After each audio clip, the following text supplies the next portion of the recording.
저희 교회 불가사의가 몇 가지가 있는데 그게 아마 성가대인 것 같습니다.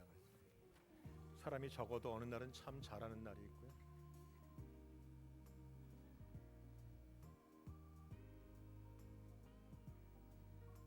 그러나 분명한 건 잘하나 못하나 은혜가 넘친다는 건 분명합니다.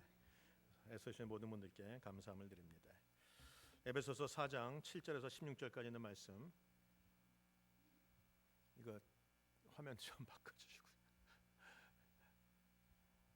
4장 7절에서 16절까지 있는 말씀을 한 절씩 교독하도록 합니다.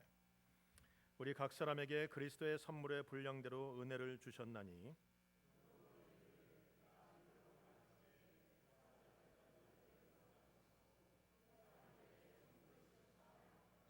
올라가셨다 하였은즉 땅 아래 낮은 곳으로 내리셨던 것이 아니면 무엇이냐?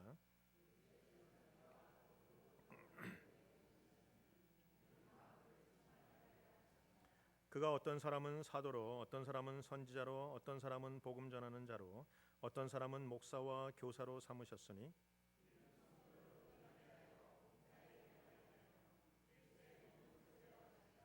우리가 다 하나님의 아들을 믿는 것과 아는 일에 하나가 되어 온전한 사람을 이루어 그리스도의 장성한 분량이 충만한 데까지 이르리니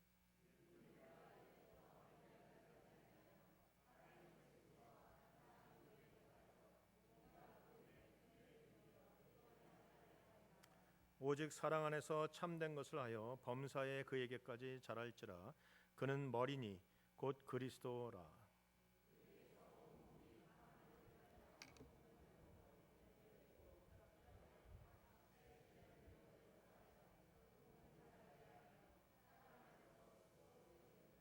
아멘. 오늘 본문에 있는 말씀을 가지고 하나님의 말씀 함께 나눕니다. 교회는 늘 우리의 사랑을 받는, 우리 사랑의 대상이기도 하고, 또한 교회를 생각하면 늘 고민스럽기도 합니다. 그래서 교회는 우리의 사랑이고 우리의 고민인 것이 분명합니다. 오늘 이 에베소를 쭉 보다 보면 우리의 사랑이고 고민의 대상인 이 교회에 관해서 바울이 어떠한 생각을 가지고 있고 어떻게 교회를 세워나가야 되는가에 관한 이야기가 조목조목 구석구석 우리에게 나타나 있습니다. 에베소를 바울이 쓴 이유는 이것입니다. 그 당시에 에베소 교회에 이방인으로 예수 믿고 교인이 된 사람들과 유대인으로 예수 믿고 교인이 된 사람들이 함께 모여 있습니다. 그러다 보니까 함께 모여 있는 곳에 분열이 일어나고 갈등이 있고 자꾸 거기에 차별이 생기고 자꾸 어려움이 생겼다는 거예요. 유대인으로 예수 믿게 된 사람들은 갖고 있는 독특한 그 기득권, 내가 하나님의 자녀이고 내가 할례를 받았고 하는 그 모든 신앙의 거룩함들을 가지고 있는 사람들이고, 이방인들은 그들의 보기에 사람 같지도 않은 사람들이 예수 믿고 겨우 성도가 돼서 그러나 한 교회를 섬기지만 여전히 우리와는 좀 다르다라는 마음을 가지고 있는 그 상황 속에서 바울이 그들에게 편지를 썼다라는 것입니다. 바울이 말하는 것은 이것입니다.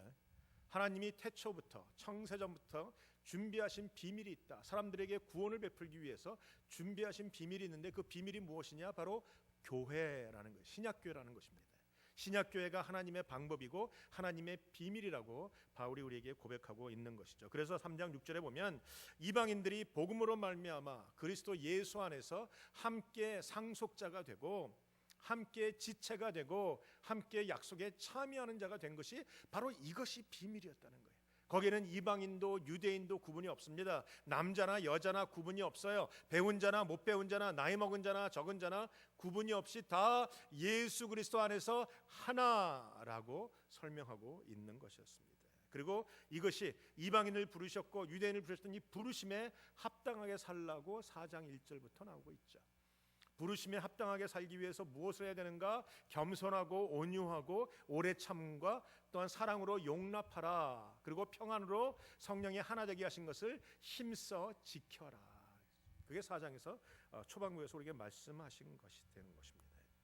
이제 하나가 되게 했던 이 교회, 이제 교회를 어떻게 세워야 하는가? 단지 하나가 되면 끝나는 것인가? 아니요. 하나가 돼서 해야 되는 게 뭐냐 하면 하나가 돼서 예수 그리스도의 모습으로 성장해야 되는 것이 두 번째 단계입니다. 우리가 힘써 하나됨을 지킴과 동시에 이제는 우리가 성장해 나가야 되는 것이죠. 오늘 교회는 무엇입니까? 결국 그리스도의 몸이라고 말합니다. 이 한 교회라는 것이죠. 지체인 것이. 예수님을 머리로 하는 우리는 팔이요, 다리요, 몸통이요, 이 모든 것이 하나로 몸을 이루고 있다라고 얘기하죠. 그 구성원들은 바로 하나님의 사람들, 성도가 되는 것입니다. 한 몸에 많은 지체가 있죠.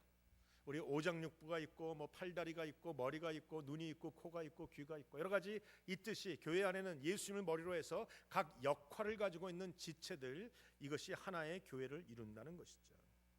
오늘 본문에 보면 7절에 교회를 이루는 모든 성도에게 하나님이 은사를 주셨다고 합니다.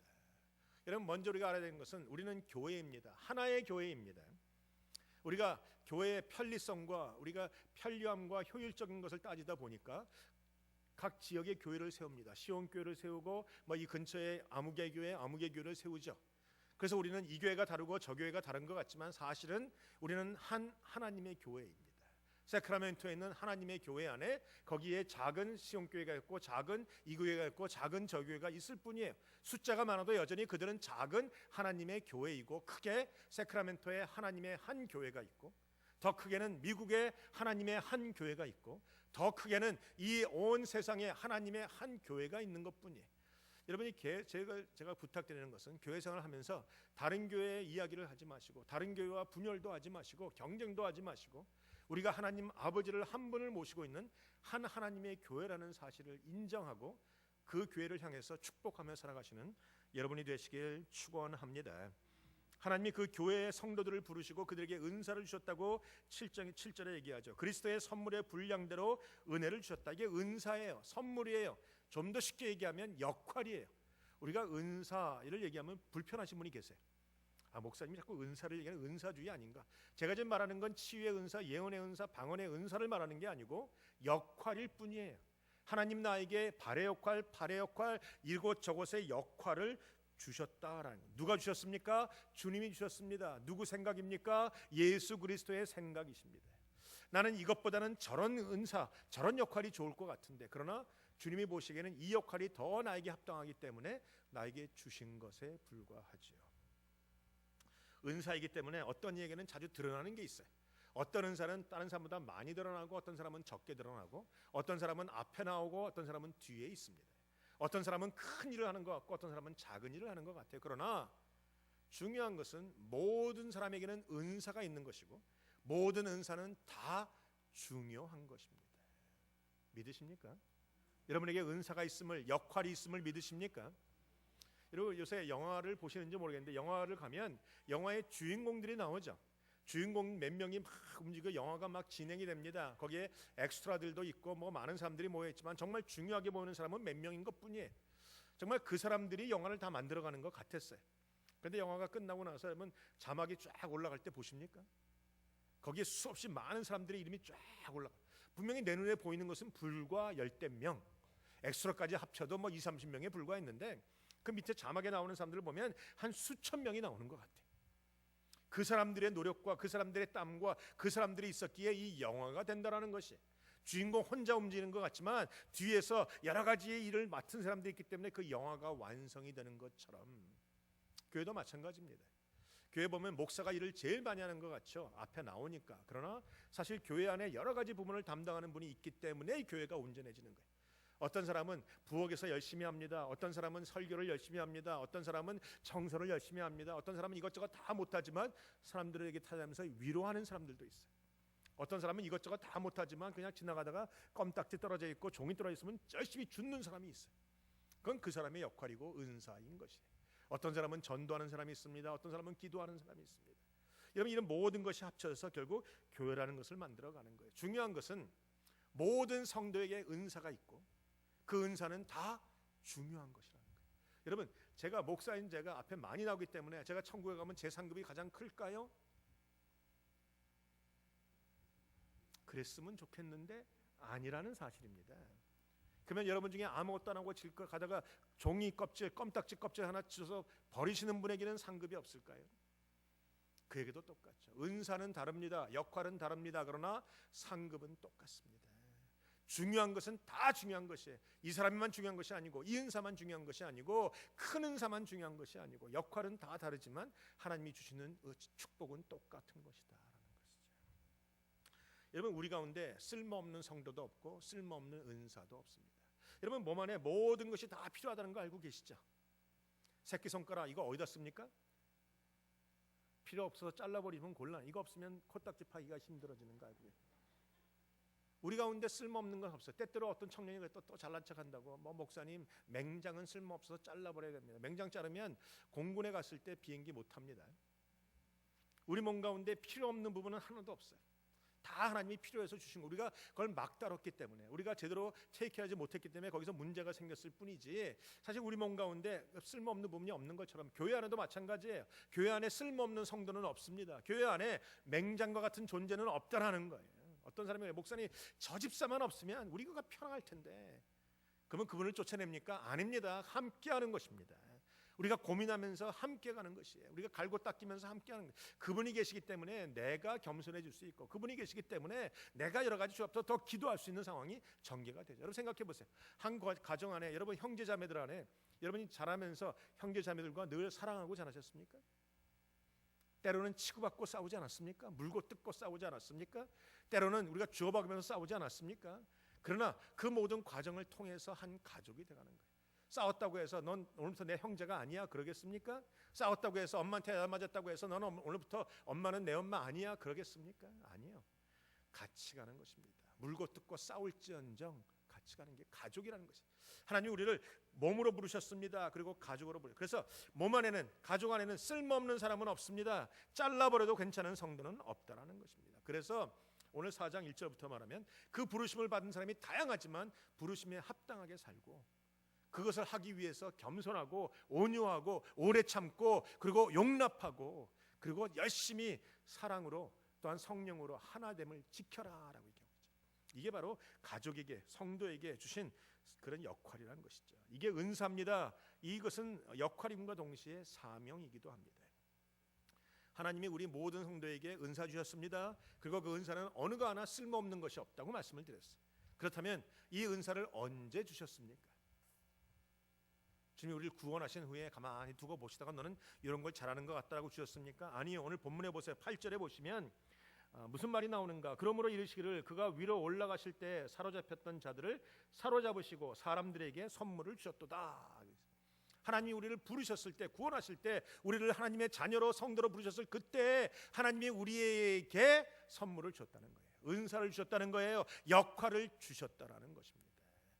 여러분 우리가 물건을 살 때 아무 목적도 없이 사는 사람이 없죠. 그런 사람을 우리가 뭐라고 부르는가? 충동 구매자라고 부릅니다. 우리 남자들은 좀 그런 것이 좀 덜한 것 같아요. 물론 뭐 안 그런 경우도 좀 있겠지만 남자들은 주로 조사를 나온 거 보니까, 리서치한 거 보니까 남자들은 꼭 필요한 1불짜리 물건을 가서 2불 주고 산다는 거예요. 여자들은 쓸데없는 필요 없는 물건 2불짜리를 1불로 세일하면 무조건 산다는 거예요. 맞습니까? 아닌 것 같기도 하고.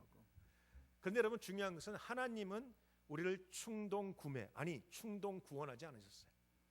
우리를 갑자기 눈 떠보니까 오늘 저놈을 한번 구원해 볼까 하신 분이 아니라는 거예요. 우리를 향해서 마음을 가지고 계시고 우리를 계획을 가지고 계시고 우리를 선택하시고 우리를 구원하실 그때에 하나님의 이미 역할이 주어져 있어요. 내가 너를 구원해서 내가 하나님의 나라의 요 부분에 쓰겠다라는 역할이 준비되어져 있다라는 것입니다.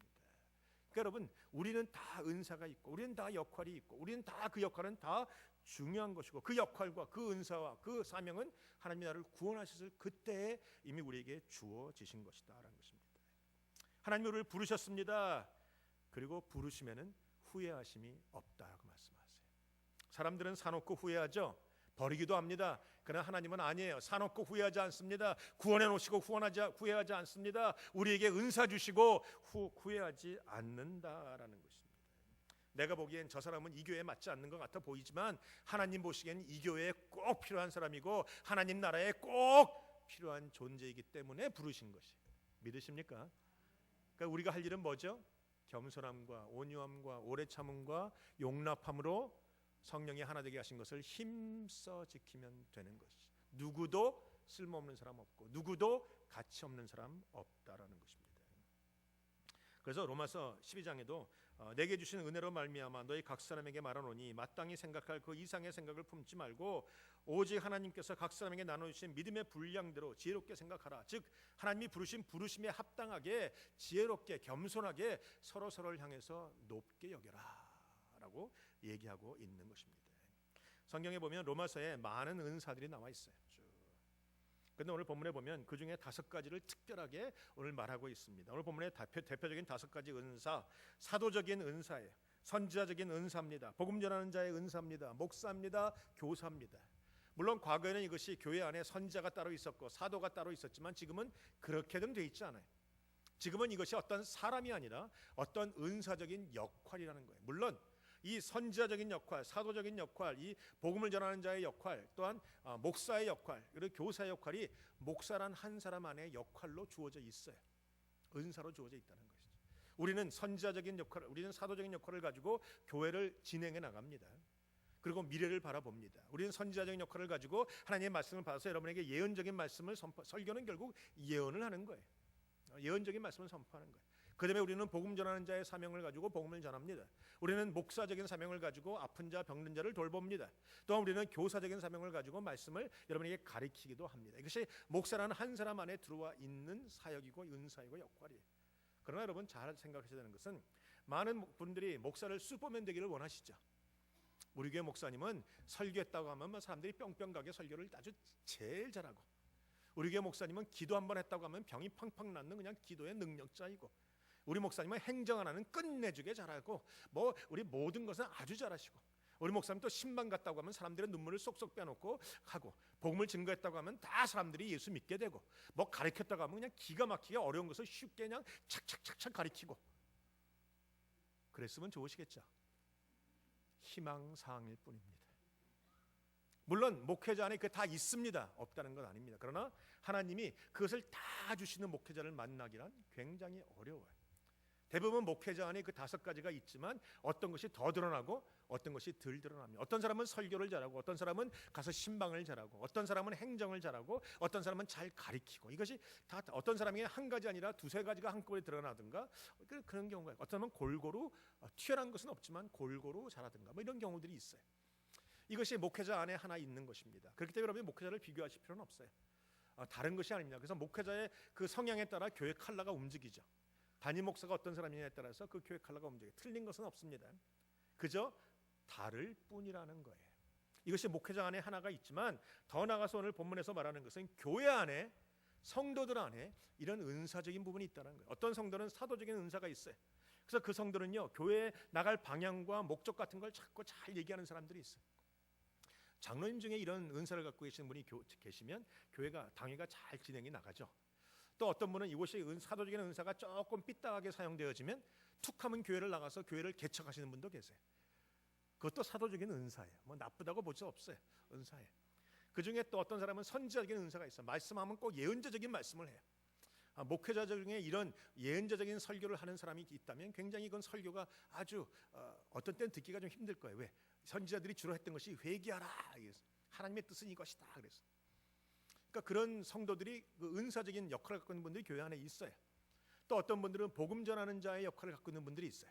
저에게 계시던 이정욱 집사님 같은 분이 그러죠. 그 집사님은 눈만 뜨면 자기가 믿지 않는 사람들을 찾아가고, 눈만 뜨면 복음을 전하려고 하니까 복음을 전하는 자의 은사와 역할을 갖고 있는 거예요. 어떤 사람은 목사적인 역할이 있어요. 그것은 목사는 아니지만 교회에 병든 사람, 눈물 흘리는 사람, 고난당하는 사람을 잘 찾아다니는 사람들이 있어요.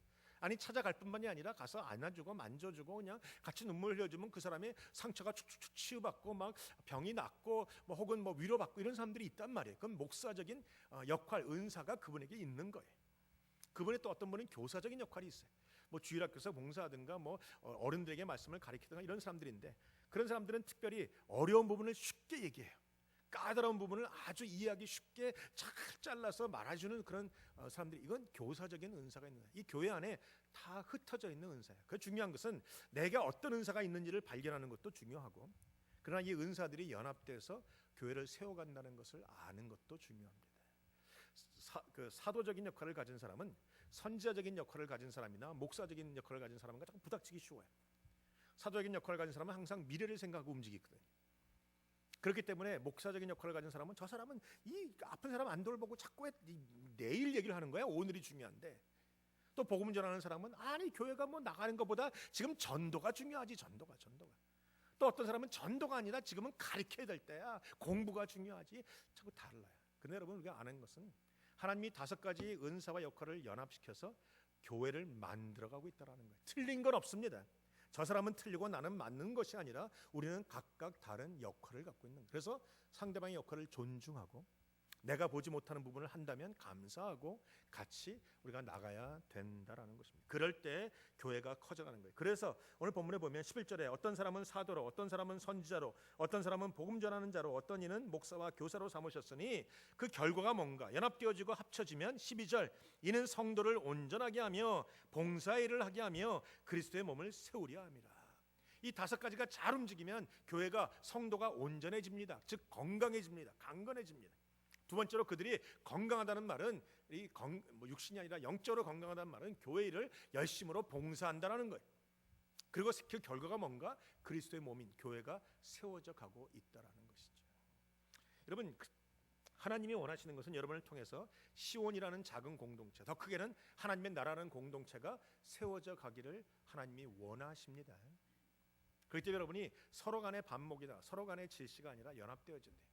어떤 사람은 말만 눈만 뜨면 선교를 얘기하는 사람이 있고, 어떤 사람은 눈만 뜨면 성경 공부 얘기하는 사람이 있고, 어떤 사람은 눈만 뜨면 그 신방을 얘기하는 사람이 있고, 어떤 사람은 눈만 뜨면 이게 다 달라요. 그러나 다 연합돼서 간다. 그래서 그리스도의 몸을 세워간다는 거죠. 여러분, 우리가 중요한 것은 나에게 어떤 은사나 어떤 역할이 있든지 내가 하는 것을 통해서 결과가 뭐가 되어야 되냐 하면 내가 하는 일을 통해서 교회가 세워져 가야 되는 일이 생겨야 되는 거예요. 여러분이 무슨 말인가 했어요. 근데 말을 했기 때문에 교회가 허물어진다면 여러분이 잘못한 거예요. 여러분이 무엇인가 일을 했어요. 했는데 교회가 허물어진다면 잘못한 거예요. 여러분이 말하기 이전에, 여러분이 행동하기 전에, 무엇인가 열심을 내기 이전에 내가 하는 일이 교회를 세우는 일인가, 내가 하는 일이 성도를 온전케 하는 일인가, 내가 하는 일이 사람들을 교회 일에 더 헌신하게 만드는 일인가 라는 것을 생각하고 말하고 생각하고 행동하셔야 돼요. 그래서 결과는 뭔가? 그리스도의 몸인 교회가 세워져 가야 되는 거죠. 내가 말하고 돌아다니기 때문에 교회가 허물어지고, 내가 일하기 돌아다니기 때문에 교회가 허물어지고, 내가 뭔가 했기 때문에 교회가 망가진다면 잘못하고 있는 거예요. 그래서 우리가 이것을 늘 기억하시고 나가셔야 된다라는 것입니다. 그래서 12절에 있는 것처럼 성도를 온전하게 하며 봉사일을 하게 하며 그리스도의 몸을 세운다. 이것은 혼자 하는 게 아니에요. 같이 하는 겁니다. 함께 하는 겁니다.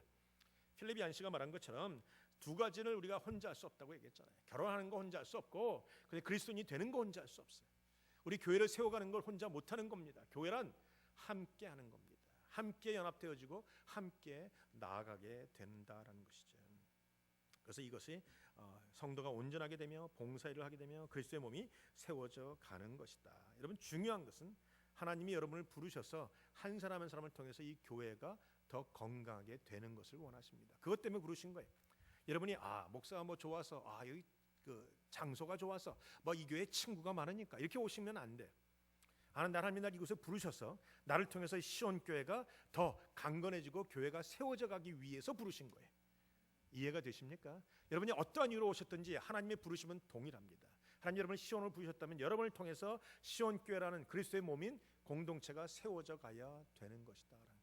여러분 삶을 돌아보세요. 내가 이 교회 온 지 이제 20년 됐는데 20년 동안 날 때문에 교회가 성장하지 못했다라고 한다면 오늘부터 마음을 바꾸셔야 돼요.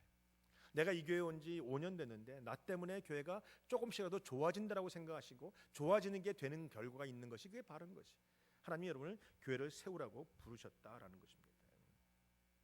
오늘 교회를 세우는 사람들이 누군가? 그런 사람들은 어린아이가 아니에요. 교회 안에는 세 부류가 있어요.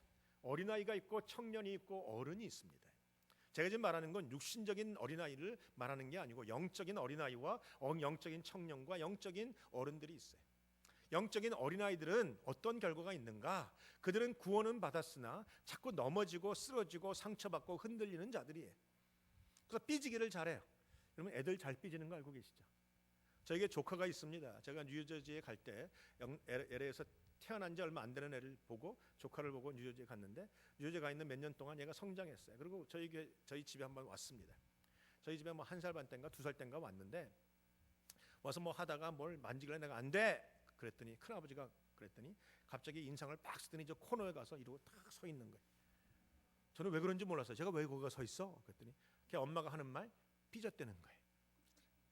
제일 처음에는 이쁘기도 하는데 좀 있으니까 뒤통수 치고 싶은 마음도 있고 그러더라고요. 어디 큰아빠가 말하는데 삐져 이것이. 근데 가만 생각해 보니까 교회 안에도 그런 사람들이 참 많아요. 생각해 보세요. 교회 안에서 삐지는 사람들 다 어린아이들입니다. 삐지고 섭섭한 거 다 영적인 어린아이들이에요. 어른들도 물론 상처받고 삐질 수 있지만 어린아이들은 금방금방 돌이켜요. 금방금방 달라집니다. 근데 계속 삐짐을 갖고 있는 건 다 영적인 어린아이. 여러분, 영적인 어린아이에서 벗어나시길 축원합니다. 이제 영적인 어린아이에서 청년이 돼야 돼요. 여러분, 청년에서 어른이 돼야 되는 거예요. 여러분, 어린아이들은 마냥 좋은 것만 좋죠. 부모들은요, 어린아이들에게 많은 걸 얘기 안 해요. 왜? 여러 가지 어려움을 못 받아들이니까. 그러나 청년으로 좀 대학생이 되고 청년이 됐을 때는 그 집안의 어려움을 청년들에게는 얘기합니다. 그럴 때 어린아이들은 엄마에게 돈을 받고 타서 살지만 청년쯤 되면 지가 나가서 어려울 때는 돈을 벌어서 용돈을 어머니에게 거꾸로 드리는 일도 하잖아요. 이게 청년인 거예요. 함께 어려움을 헤쳐나가고 함께 교회를 세워나가는 게 이게 청년이고 어른들인 것이죠. 어린아이들은 못해. 어린아이가 이쁘긴 합니다. 오늘도 예은이 보니까 얼마나 이뻐요. 그런데 이게 3개월짜리가 저렇게 되니까 이쁘지 33살짜리가 이렇게 삐졌다고 저러고 가서 앉아있으면 하나도 안 이쁜 거예요. 여러분이 빨리 영적인 어린아이에서 청년이 되시고 어른이 되시길 주님의 이름으로 축원합니다. 요새는요, 현대교회에 문제가 있어요. 많은 분들이 교회를 등한시하거나 교회를 잘 안 다녀요. 그래서 통계를 보니까 가난한 성도가 많다고 하잖아요. 가난한 성도가 무슨 성도예요? 거꾸로 하면 안 나가 성도가 많아요. 교회 골치 아프고 머리 아프고 안 나가고 CTS 켜놓고 예배드리고 그다음에 CD 들어갔다가 은혜 받고 또 헌금을 해야 되니까 교회랑은 절대로 안 하고 그 온라인을 통해서 선교단체나 찍찍 보내고 그러고 있잖아요. 이게 잘못된 것이라는 것이죠. 하나님은 이 땅에 교회를 세우시고 교회에 연합되어지고 예배되어지고 여기서 물고 뜯고 싸울지라도 교회 안에서 모이게 하시는 것이 하나님의 원칙이고 방법이라는 거예요. 여러분, 어떤 사람이 얘기해요. 교회에 너무 깊이 관여하지 마. 다니긴 다니지만 깊이 관여하면 골치 아파. 맞습니까? 맞아요. 골치 아파요. 그거 사실이에요. 교회 오면 뭐 복잡하잖아요. 뭐 교회 안에 파워도 많고 교회 안에 모자란 것도 많고 교회 안에 문제도 많고 교회가 복잡해요. 그러니까 교회 안에 깊이 관여하면 갈수록 머리 아프고 골치 아픈 건 사실이에요. 그러나 하나님이 골치 아픈 문제를 같이 해결하라고 하나님이 여러분을 부르셨다라는 사실이에요. 골치 아프니까 들어가지 마. 이건 어린아이예요. 골치 아프지만 참여해서 그것을 움직여가서 그리스도의 몸을 세워가는 게 그게 청년이고 그게 어른이라는 거예요. 아까 말하지만 집안에 문제가 있을 때 어린아이에겐 얘기 안 하지만 다 큰 아들에겐 얘기하잖아요. 부모가 같이 풀자. 여러분, 교회에 깊이 관여하면 머리 아픈 거 사실이에요. 그러니까 알고 관여하세요.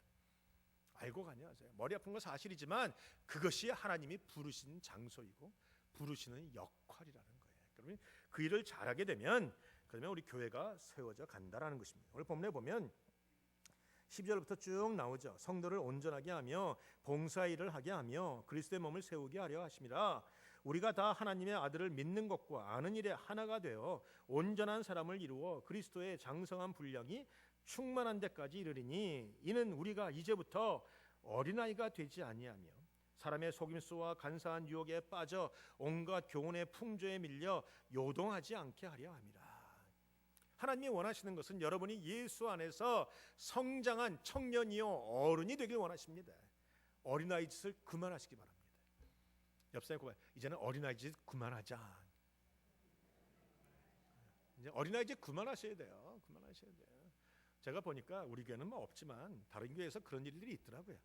제가 섬겼던 교회 보니까 그래요. 교회 오래 다녔던 권사님이 맨날 어린아이 짓 해요. 교회 다녔던 올해 장로님이 맨날 어린아이 때 뭐 툭하면 삐지고 툭하면 뭐 째리고 뭐 지금 마음 좋으면 나가다가 웃고 지나가고 마음 안 좋으면 나가다가 인상 팍 쓰고 지나가고 인사도 안 해. 악수하자고 해도 삐고 안 해. 어린아이예요. 어린아이가 아니고 어른이라는 특징이 뭔지 아세요? 아니 거꾸로 어린아이의 특징이 뭔지 아세요? 오늘 본문에 보면 14절에 보면 어린아이가 되지 말라. 그리고 뒤에 보면 요동치 않게 하려 함이라. 즉 어린아이는 흔들린다는 거예요. 어린아이는 요동한다는 거예요. 누가 뭐라고 하면 요동합니다. 상처받으면 요동합니다. 싫어지면 요동합니다. 어린아이가 아니고 어른이 되면 흔들리지 않아요. 웬만한 건 이해해요. 웬만한 건 강건해요. 웬만하면 넘어갈 수 있다라는 거예요. 상처받기로 말하면 목사인 저도 만만치 않아요. A형, 아이고 A. 그러면 제가 어떻게 이렇게 울 수 있는가? 상처받지만 그날 밤에 그냥 씩씩거리지만 그 다음 날은 또 그럴 수도 있지. 또 며칠 지나가면 그 뭐 이해 못해서 그렇겠지.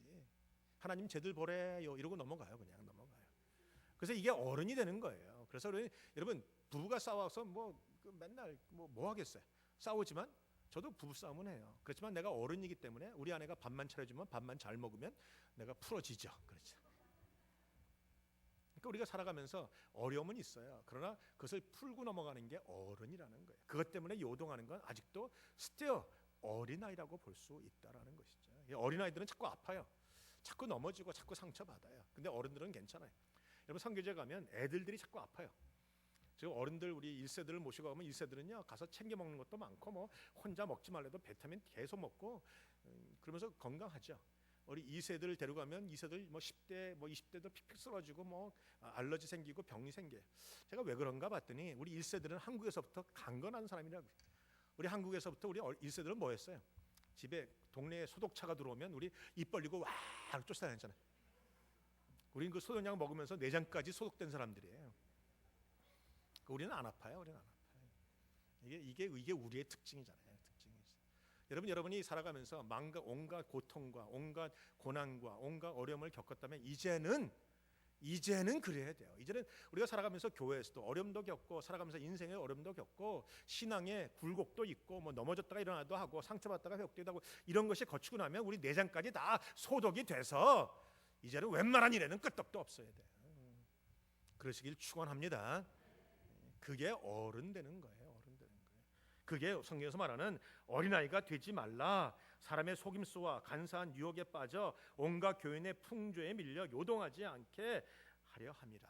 주님이 원하시는 것은 어른들을 원하세요. 현대교회의 문제는 어른은 없고 온갖 애들만 있다라는 거예요. 그러니까 자꾸 삐지고 섭섭하고 갈라지고 문제가 많더라는 거예요. 어른들이 해야 되는 게 뭔가? 어른들은 흔들리지 않고 앉아서 그렇다고 해서 마음이 늘 좋겠어요? 그건 아니잖아요. 그렇지만 어른이기 때문에 흔들리지 않으며 15절 오직 사랑 안에서 참된 것을 하여 범사에 그리스도 그에게까지 자라갈지라. 그는 머리니 곧 그리스도시라. 우리도 어른이지만 우리도 힘들어요. 우리도 삐질 때가 있고 우리가 흔들릴 때가 있지만 그러나 요동치 않고 우리가 해야 되는 게 뭔가? 끝까지 사랑 안에서 행하는 거예요. 사랑 안에서 덮어주고 사랑 안에서 용납하고 사랑 안에서 품어주고 사랑 안에서 하는 거예요. 그 화상같이 보여도 사랑함으로 화상이 아니라 이쁜이라고 불러줄 수 있어야 된다는 것이죠. 옆 사람에게 보면 당신 참 이뻐요. 이렇게 못하시는 분이 계시네. 우리 거기서 이렇게 이뻐라고 얘기했더니 눈싸움을 하고 있는 거예요. 거기는 우리가 사랑 안에서 참된 것을 행하면 결국 어떤 결과가 생기는가? 우리 안에서 그리스도의 모습이 드러나기 시작합니다.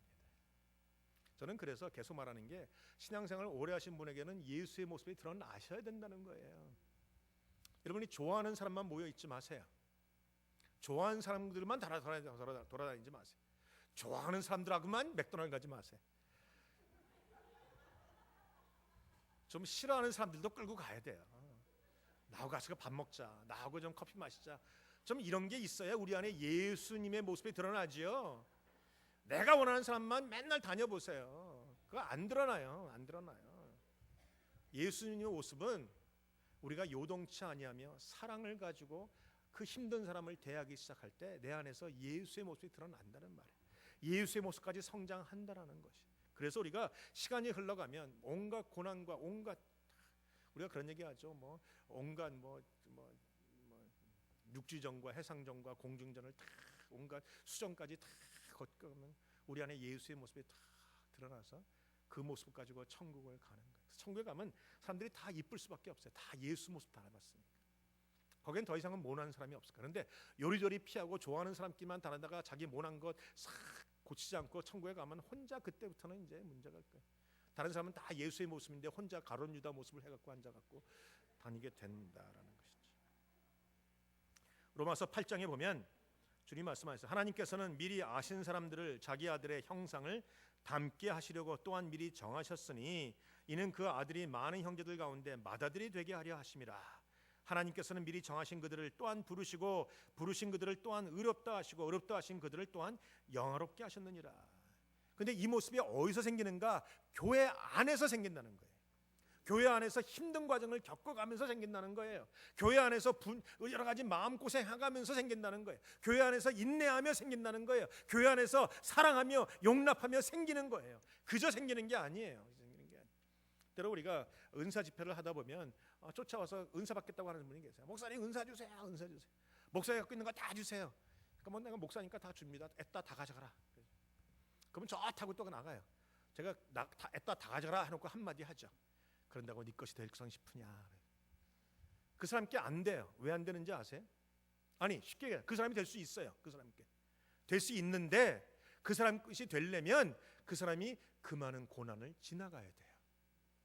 내가 그냥 은사 달라고 해서 은사 받는 것이 아니라 은사를 받고 이 은사가 이게 남의 옷 같아서 내 옷처럼 이게 맞춰지려면 내 안에서 온갖 그 오래 참음과 인내와 절제와 사랑과 용서와 이 온갖 고난 가운데 지나가야 이것이 내 옷처럼 딱 맞아서 이제는 그 은사를 내 은사처럼 사용할 수 있다. 싫은 것 하나도 안 하고 힘든 것 하나도 안 하고 싫은 사람 하나도 안 만나고 그 은사 절대로 그분 사람 거 안 돼요. 가서 달라 그런다고 내게 될 것 같으세요? 내게 되려면 그 과정을 지나가야 되는 것이에요. 저는 여러분에게 제가 갖고 있는 거 다 드리기 원해요. 설교하는 법, 말씀 나누는 법, 기도하는 것, 제가 갖고 있는 거 다 제 은사 다 받아가세요. 그러나 고난을 각오하세요. 아멘 소리 안 하는 거 보니까 한 사람도 하고 싶은 사람이 없나비요. 예수를 닮아간다는 것이 불가능한 일입니까? 가능한 일입니다. 바울이 뭐라고 합니까? 고린도전서에 보면 그 11장에 뭐라고 하면 바울이 뭐라고 하죠? 내가 그리스도를 본받는 자 된 것 같이 너희는 나를 본받는 자들아. 여러분 이 바울이 예수를 본받는 자가 됐기 때문에 자랑스럽게 얘기할 수 있는 거예요. 여러분 그런 얘기 할 수 있어요? 옆에 사람에게 내가 예수님 닮는 것처럼 너도 나를 닮아가라 감히 얘기할 수 있어요?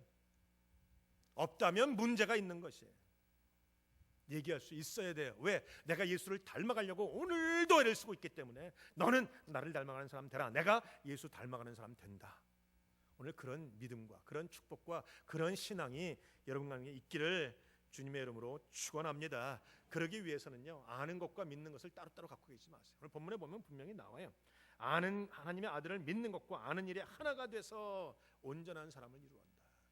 아는 것과 믿는 것이 하나가 되는 사람이 온전한 사람이. 아는 것 따로 믿는 것 따르면 그건 반쪽짜리예요. 가짜예요. 짝퉁이에요. 짝퉁이에요. 왜 교회가 이렇게 시끄러운가? 짝퉁이 많아서 그래요. 아는 것과 믿는 게 같으면 괜찮아요.